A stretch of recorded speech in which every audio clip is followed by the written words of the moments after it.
Hey everyone, welcome back to my channel Emileaves.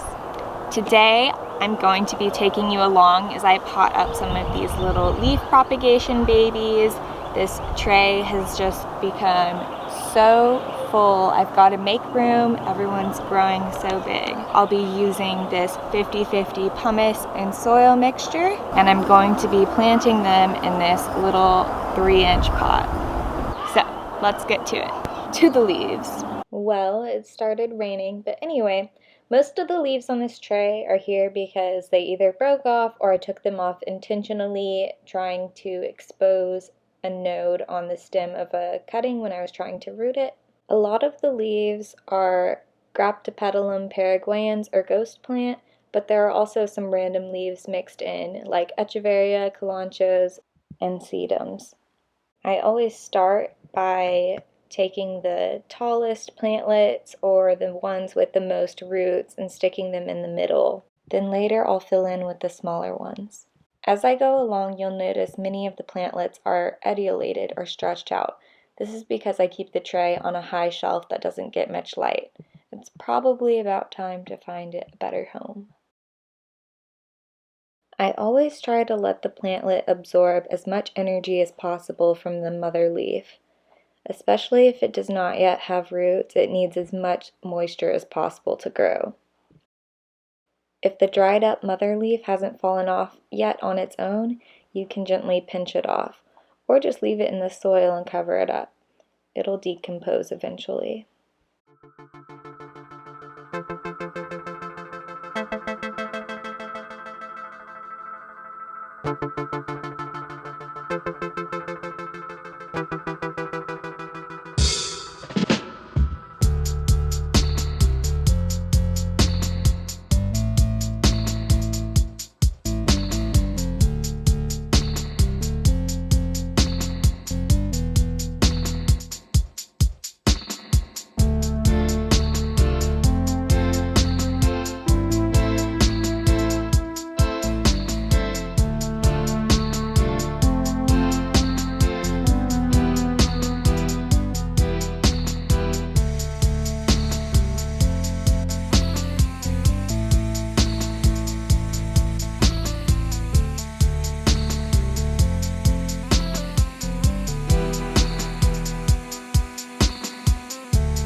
has become mushy and transparent, turned black, or dried up, it is no longer viable and can be composted. I like to refresh the propagation tray by adding new damp soil before setting the leaves back on. I like to start with the largest leaves and work in a spiral toward the center. I'm just going to set them down on the surface and the roots will figure their way underneath the soil.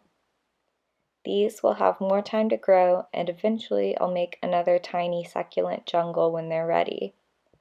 This will be a fun project to check back in on in a few weeks.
It stopped raining for a little bit, so I wanted to give you an update on this calancho arrangement. The bloom on this fuzzy echeveria is super heavy, and it's starting to get covered by this oak leaf. These leaves have finished unfurling, and there's a new baby pair. My succulents are saying, "Please stop raining already. We've had enough." Even with all this turfus, these leaves are full. This bloom is looking gorgeous. I added a little gnome. Namaste. Copper spoons look good. So that's how that's going. I hope you all are happy and healthy, and I look forward to seeing you in the next one. Bye.